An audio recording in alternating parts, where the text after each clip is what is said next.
Partner is the owner all of Hello, kasama ko po ngayon si Brother Sedi Neo.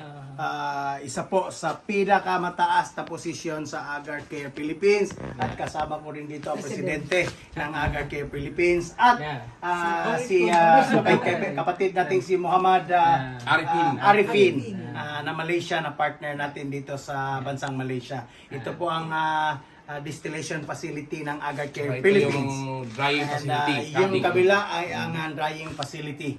So, we welcome all of you na interested, na gustong pumunta dito dahil dyan sa Pilipinas, nasa seed at around 1 year old, 2 years old, 3 years old yan nakikita nyo. Dito kay Brother Arifin with Agar Care Philippines, umabot na ng halos 2 dekada na ang agarwood na tinatanim dito na nasa loob ng 6 na hektarya. So, we are excited for you na pumunta kayo dito. Just contact Chris Albero sa Agar Care Philippines at kami na ang bahala sa inyo pagdating sa Malaysia.